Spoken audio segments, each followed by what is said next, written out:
and I present to you the governor of the great state of Oklahoma, Governor Mary Fallin.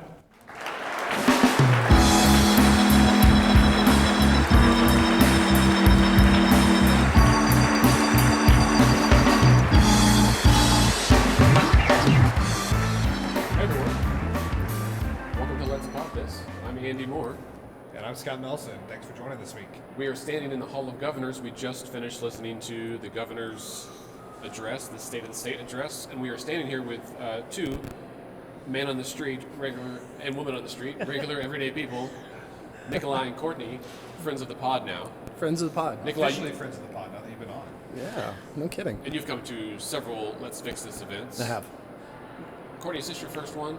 This would be my first one. I have more flexibility in my job now, so Oh, super. I can get out during the 9 to 5 hours. Nice. Well, I do want to say, I think I've told this story to lots of people before, that when Let's Fix This first started, we'd kind of done some things, and then you guys were passively involved in that. In 2016, you hosted a dinner at your house for people to discuss the state questions that were on the ballot that year. Yep. And I didn't know you before then. I just got an email from a friend that was like, hey, come to this. Wait, And- the dinner? Yeah, Like this is the it. dinner was at their That's house? right, yeah. The dinner, yeah. Dude, this was like the birthing of Let's Fix This. This happened in your dining room. Yeah. And I didn't know what live tweeting was before that. I thought Andy was just ignoring all of us, but Nikolai thought he was being rude on the phone while we were discussing important state matters. turns out he was broadcasting that little bit of democracy to the world. That was fun. That's true. Oh, that's right. I was tweeting from the event. Yeah. From the dinner. I apologize for that. No. Thanks for putting up with me and coming to our event. So, Scott, what did you think about the speech? You know, my thoughts are, in terms of just kind of the aesthetics and the delivery, I think it's the best speech that I've heard the governor give personally. I think she... Like her actual Yeah, delivery? the actual like delivery, standing up and giving the speech. I thought she did well. Looking at the text and kind of reading between the lines, or even really just reading the lines, I'm kind of struck by the fact that there was no new policy, no new initiative, nothing that she's calling for. This was really an address that was devoted to endorsing and advocating for the Step Up plan, and really calling on the legislature to take the components of these plans and use that as the blueprint going forward. Right. I saw. So the Oklahoman posted the full text of the speech. Ben Felder had it posted and had like a little word cloud of the most used terms. And I haven't had a chance to look at that, but I got to imagine that "step up" is used at least 10 times in that reference. Yeah, or outside group or proposal. I think Right. those were. And I did see, well, I just noticed not a lot, but she used the term warehousing twice to describe people in prisons, which I thought is probably a fairly apropos term, but also one that I think strikes a kind of a visceral response. So, Courtney and Nikolai, what do you guys think? You know, I think that Scott's right. It was a well-structured speech, and it was well-delivered. I think that the substance of it was unfortunately lacking from my perspective. The two things that I was most struck by were essentially an admission that we are now outsourcing our legislative duties to the Step Up plan. Like they couldn't get it done, so let's ask somebody else how to do it. That's how it reads. That's what it feels like. Now, to what extent, legislators have been involved in crafting of the Step Up plan, can't speak to that, but the outside optics are very interesting from that perspective. And the other thing that I was really struck by was she made mention of a lot of public policies about criminal justice reform and all of these things in a frame that said this will not happen unless we adopt Step Up. Step Up served as the gateway to essentially everything else that she would propose the legislature take on this year. And so that framing was really interesting. It was interesting. Last year she spoke a lot about criminal justice reform, and that was the thing I think that she hoped to champion last year. And there was, I think, really just one barrier, and that was Representative Scott Biggs, who moved up to the Trump administration and is no longer in the way, if you will. And so I'm curious to see if some of those reforms come through this year. Those are things that might actually save the state a lot of money if they're enacted. Yeah, I mean, the tens of millions of dollars. Because it's not only the money that it's costing us to incarcerate the population that we have, but if we don't enact criminal justice reform, we're actually going to need new prisons, right? We have so many prisoners, so many people that are in the system that we actually have to build new places to house them. So it's not just that our existing prisons are expensive and costly and too full, it's that we need more. Right. So I think that is the potential for huge savings there. She can get it done. I agree with you, Andy. I think that this session, it's a lot more optimistic that we might see that now that Representative Biggs has kind of moved on up to another post in government. Yeah, we'll see what happens. The thing, Scott and I have talked about this a lot, and that's that the step up plan is, everyone talks about it as it's one thing, but it's not. Yeah. There's like 18 separate bills contained, which means 18 votes. Some of those votes would only serve to move the measure to a vote of the people, and it would be a state question, so that we, the voters, would have to decide in November. And so this is, even if they happen to pass all 18 parts, it's still not a done deal. Yeah. I'm curious to see, what are your thoughts? Well, it's really interesting to talk about step up, or to discuss it in a way that says it's one kind of cohesive thing. It's just one bill that we're going to put forward, we're all going to vote on, and then we're going to move on to everything else. But just like you said, it's not the way the structure of this is going to work out. So just adopting that as a roadmap and moving through the step up plan in the space of one legislative session seems fairly aspirational. So it is. That's an interesting point. Yeah, I've been getting increasingly over the last week, as it's really gotten more press and people are talking about it more, writing about it more. I'm not going to impugn any of our journalists by name, because I think we have a lot of journalists that cover politics in the Capitol that do a really great job. But some of the reporting on Step Up, I feel like, has really been lacking, because it gives the impression that this is a package. It gives it's a plan. Like you just have to pass this thing, and that's not true. It's not accurate, and it's also frustrating because the folks that authored it have framed it that way as well. And so the cynical part of me that pays too much attention to politics wonders, are they framing it that way so that when certain measures don't pass, or when our legislators can't agree which revenue measure should come up for a vote first, or which one is most important, or which one needs to be adjusted, because it's been framed as a package deal, are they going to use the failure of any one or two parts, or failure to agree on legislative strategy, as a justification to just can the whole thing and say we don't have any choice but to cut spending even further?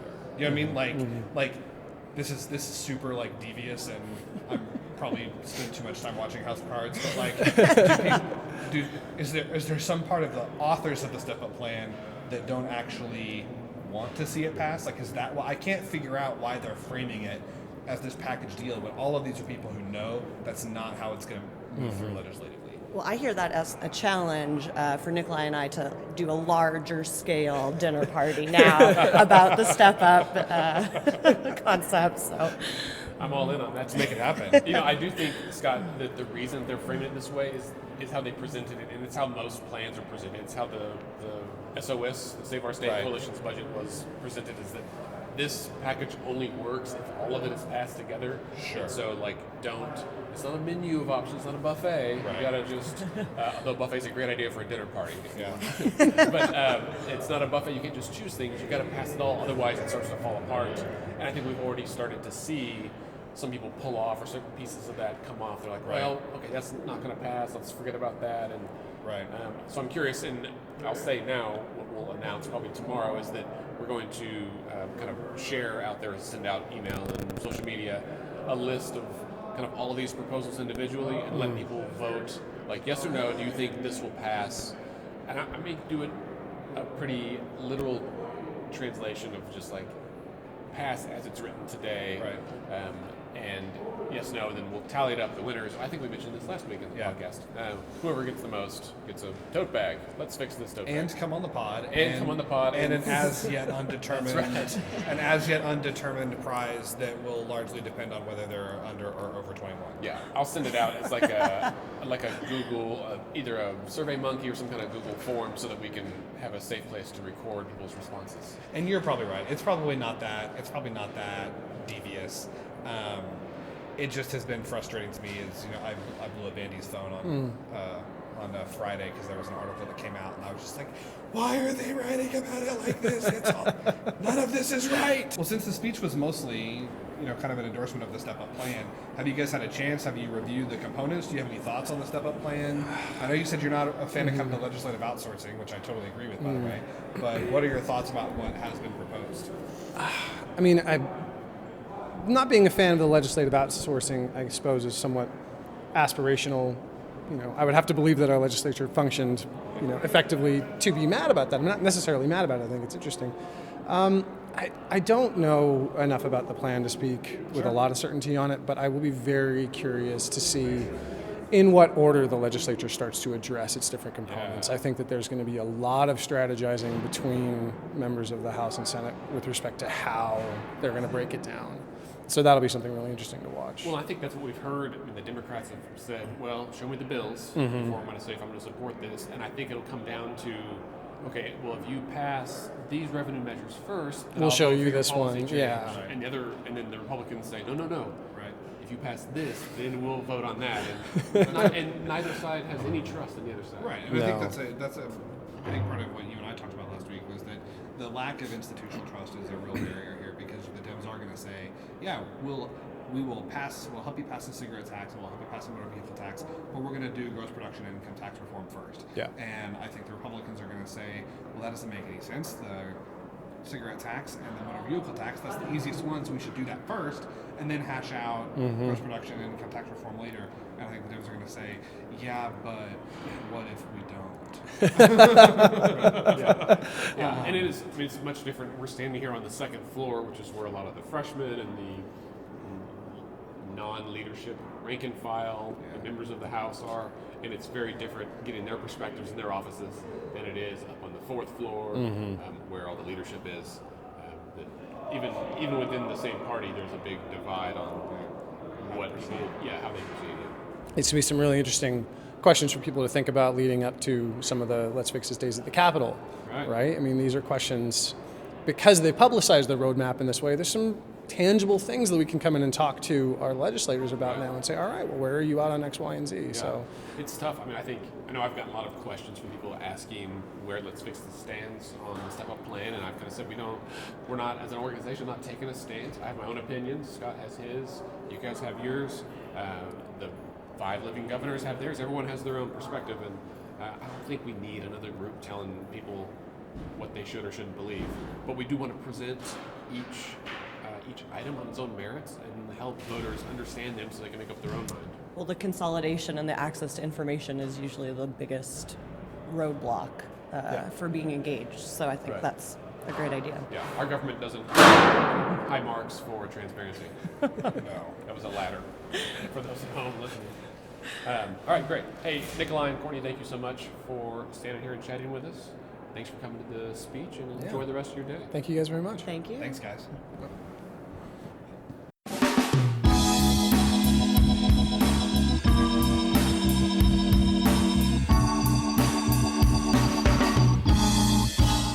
Now we're going to sit down with David Blatt from the Oklahoma Policy Institute. And David, we really just wanted to get your impressions from the speech. Yeah. So, not a great surprise. I think we expected that the governor would use the time to make a pitch for the step-up plan that has emerged in the last few weeks. And really, most of her speech, which was, I think, one of the shortest State of the State speeches I've heard, probably only 15 to 20 minutes. And I think it was all to give the idea that there's really one job for the legislators, and that is to pass new revenue, although she also emphasized that along with the revenue proposals, there are various reform proposals that the legislators will be voting on.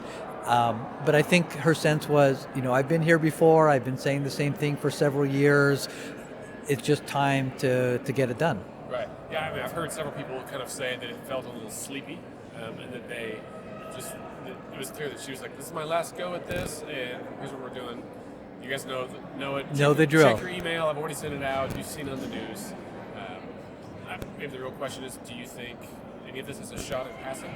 I think it has a chance. I know that there are some very prominent, respected Oklahomans who are working very hard to make this happen. I think the Republican caucuses are getting a lot of lobby effort from Republican business leaders and community leaders, the same among the Democrats. I think right now the votes are probably not there, but I don't think that there is a firm count. I think Democrats would like to see some changes made to the plan. I'm sure the Republicans would like to see some changes made as well. But what was interesting and notable is that even assuming nearly $700 million from the step-up plan in new revenue being available for next year, we're still not fully out of a budget hole that has been dug over 10 years. Even with step-up, it would be a step, but it's not the final step. Right. We'd still be about, in terms of our structural deficit, we'd be about still 500 million away. We would still, there's various ways of measuring it, but one way that the governor herself acknowledged in her executive budget, which was posted online, is that even with the step-up revenue, that the 2019 budget would be $1 billion less than the 2009 budget adjusted for inflation. So, and you feel this, let's say, if you look at the budget for public schools, this proposal does include a $5,000 a year pay raise for teachers, which is great. But we know that schools have lost hundreds and thousands of teachers and guidance counselors, librarians, custodians, speech pathologists.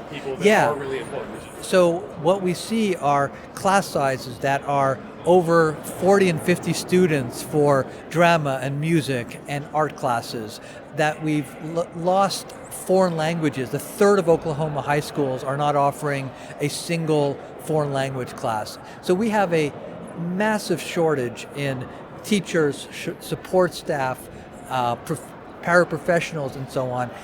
That's not going to be solved with a teacher pay raise. We're going to need more money going to our schools. We're going to need more money for higher education. That's been cut the most in the nation, where higher ed appropriations this year are 26% below where they were 8 years ago. This budget doesn't have any more money for higher ed.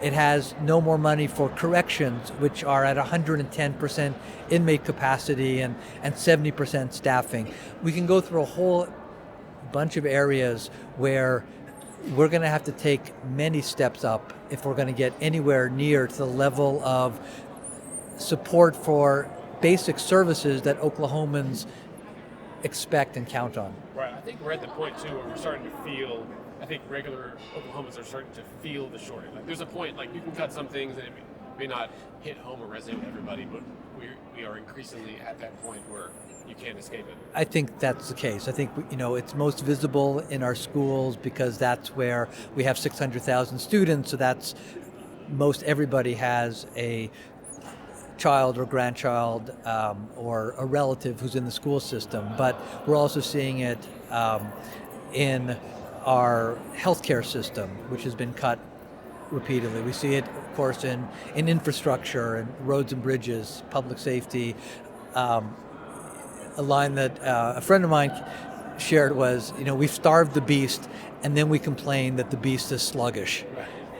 It's really hard for public servants to do what they're expected to do when their budgets are cut, when personnel, when vacancies are left unfilled year after year after year. Yeah, that's something that has bugged me for a number of years, is that you hear this refrain, government doesn't work, government doesn't work, government doesn't work. So you have to cut funding, and then you cut the funding, and then everybody starts complaining the government doesn't work. It's like this self-fulfilling prophecy. It's like the car that you don't put any money into maintenance, and then you're saying, well, why doesn't this car work? Yeah. So government is no different. And we've seen, if you just look at the overall state workforce, we're about 4,500 state employees below where we were in 2009. And we have fewer state workers than we had in 2001. Now there's some areas where, because of productivity, because of efficiency gains, that you can have fewer people doing more, but at a certain point, less is less. At a certain point, when your population is growing, you're going to have more nursing homes to inspect. You're going to have more restaurants to inspect. You're going to have more legal cases, legal disputes to adjudicate. At a certain point, a shrinking workforce simply can't keep up. And we see it in terms of growing class sizes, correctional facilities that are bursting at the seams and are likely inviting federal lawsuits. You can go through the whole range. So going back to what the governor said, it's encouraging that she's calling attention to all these areas. but we've got a long ways to go. Absolutely. And I kind of, to keep on step up plan, but kind of look at the other side of it. We've talked about on the pod that there's really two parts to the step up plan. There's the revenue package and the government reform package. What are your thoughts on I think it's 11 government reform proposals that they've put out? I would say it's a mixed bag. I think that there's some really good ideas. We are particularly interested in the proposal to lower the supermajority requirement for revenue increases. We have the most stringent supermajority requirement in the nation. We're the only state that requires 3/4 support of both chambers for any tax increase, and it's made Oklahoma essentially ungovernable. It's made a small minority of legislators in a position where they have a veto power over the majority that is looking to do the right thing. There are lots of proposals to expand the governor's appointment authority. I think those are worth considering. If you would imagine that the legislature would exercise oversight authority, and I don't know that that's realistic in Oklahoma, that if the governor appoints agency directors, if they're not accountable to boards, and you don't have strong legislative oversight, then who's actually going to have the oversight to provide the scrutiny to make boards serve important functions? So there's a number of those ideas that I don't know have received full and proper vetting. I would like to see a debate on some of these over the course of the next few months. Some of them would require a vote of the people, and so I think lowering the supermajority threshold, wouldn't that have would require a vote of the people. Extending term limits from 12 to 16 years would require a vote of the people. Making some of our currently elected statewide officials into appointed officials, that would require a vote of the people. There's also some proposed changes in how we would elect Supreme Court justices that I'm not a judicial expert. I can't really weigh in, but I know that those within the legal profession have some real concerns about that and feel like our current system is working pretty well. Sure. How do you feel about the term limits proposal in particular? I'm curious to see your thoughts on that. I think that you gain a lot from having experienced legislators, and that Oklahoma's experience before term limits was that there was still a lot of turnover. You have a lot of people who will stay in the position for 6 or 10 or 12 years, and then because of elections, they lose an election, they lose a primary. I mean, voters can always have the power to impose term limits, but there was so much made out of the notorious Gene Stipe, who was 40, 50 years. He was always an anomaly. There was never a whole legislature of 20, 30-year members. So I would be in favor. The difficulty that you're going to have is that there's so little trust in our elected officials. People are so disgusted with the legislature for the mess they've made of things, that to come forward and say, let them keep their jobs longer is going to be a tough sell. Right. I think if you actually have a debate with people and think about, what do term limits do in terms of that real rapid churn and people moving into leadership positions, sometimes in their second or third session before they really know how things work and state government works, I think you could probably make the argument, but I can certainly imagine the opponents of term limits, how their advertisers would say, do you really want to It's a really tough sell. keep those folks in power longer? I think if it gets on the ballot, it's going to be an uphill struggle, but I do think at least giving them a couple more sessions would allow greater experience and familiarity with government to develop. Yeah, great. Well, David, thanks so much for taking some time to visit with us. It's always good to see you. You too. And congrats. This is 10 years for OK Policy this It year. is. And 2 years for Let's Fix This. That's right, yeah. Hope if your listeners and viewers are not familiar with us, okpolicy.org. We have a brand new legislative primer. We have an online budget guide, lots of resources, as well as advocacy tools that I think we always worked really well with Let's Fix This, and we're together trying to get more folks who are informed and active in the legislative process. Right. It takes a village to raise a state, right? Absolutely. All right, Thanks, David. Okay.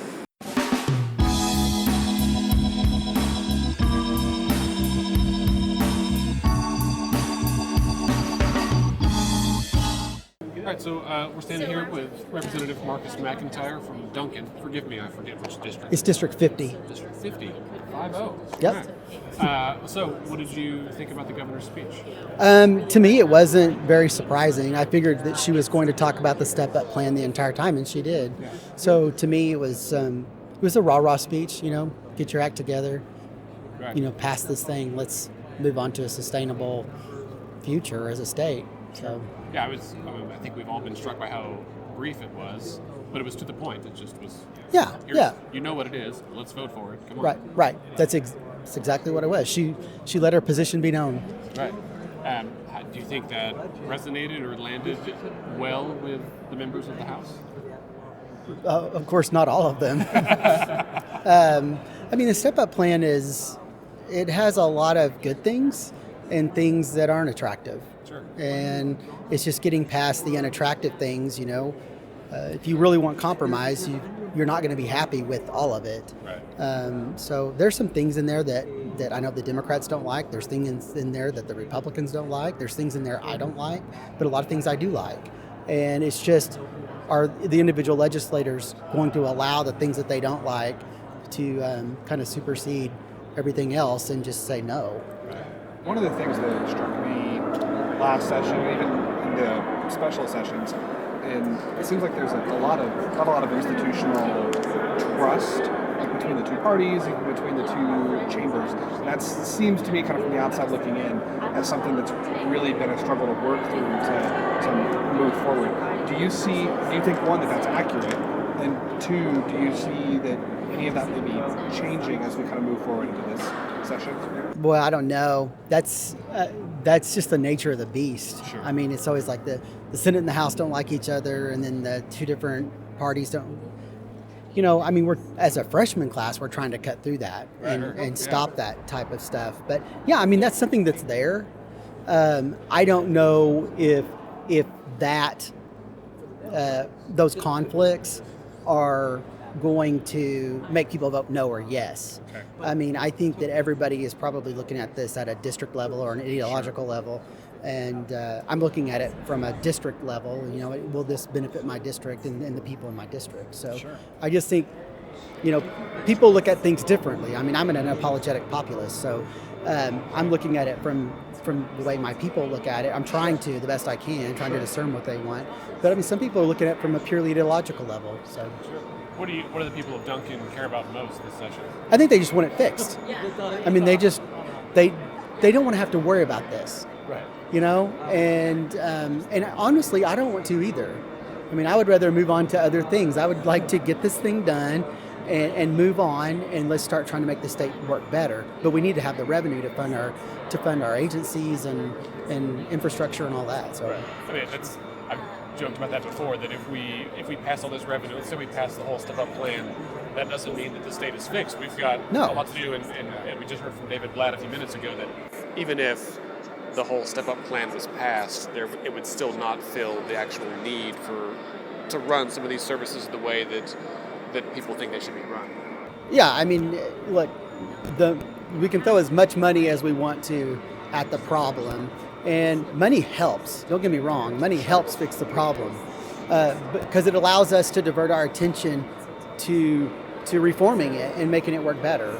And that's what we want. We want the government to work really well for the people. Sure. That's the whole point of government, as far as I'm concerned. Sure. Well, thank you so much for your time, Representative McIntyre. You're welcome. You're welcome, guys. Anytime. Thanks.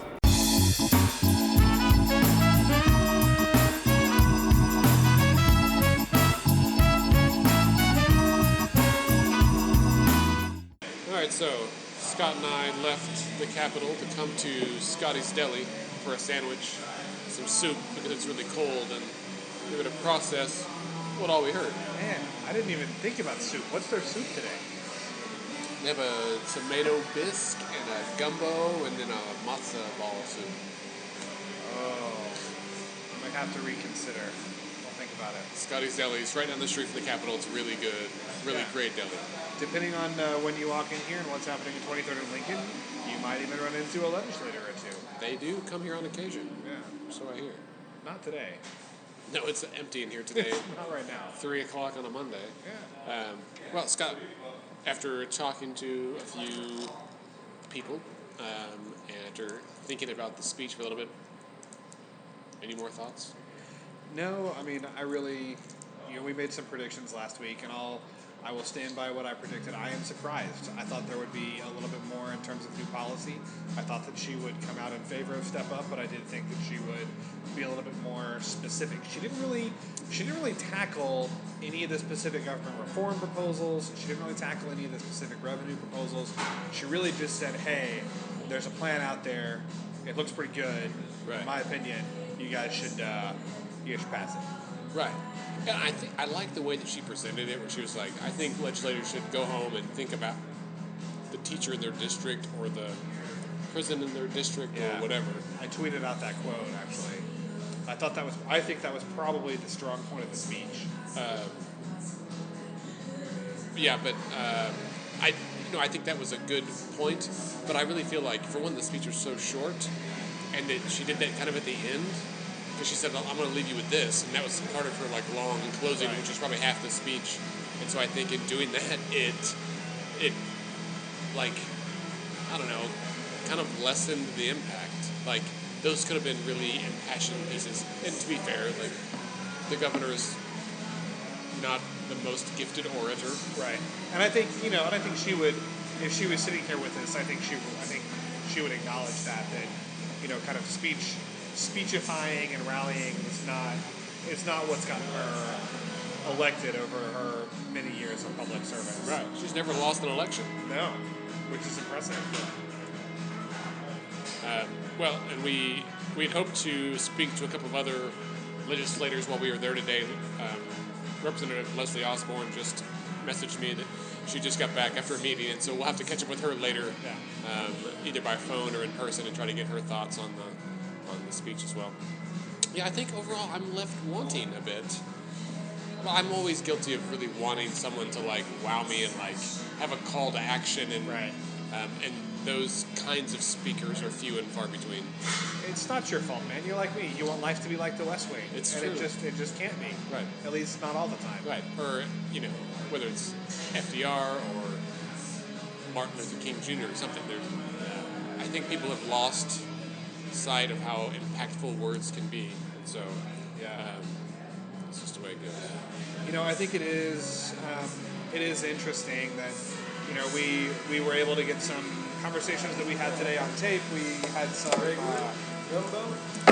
other conversations that we were just kind of chatting. Our sandwich is just arrived. What were you saying? We had several conversations that with David Blatt, with Representative McIntyre, with Nikolai. They echoed, I think, our thoughts. We had some other conversations today with folks that were around the Capitol. The sense seems to be kind of what you and I have talked about. It's great to stand up and say, if you're the governor, this needs to pass. It's great to have all these articles in the newspaper and on websites and different media forums saying, step up plan, rah, rah, rah. But the sense on the ground at the Capitol today, for me, was there's a long way to go before really any of this becomes law, and a really long way to go before most or all of it becomes law. Right.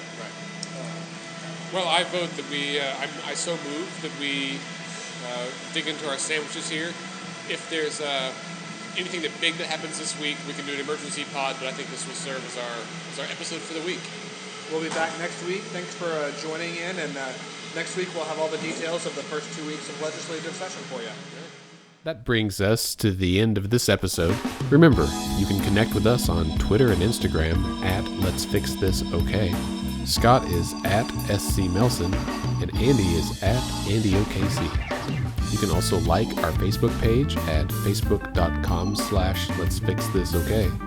Our website is letsfixthisok.org, and there you can sign up for our newsletter, read our blog, find resources and details about upcoming events.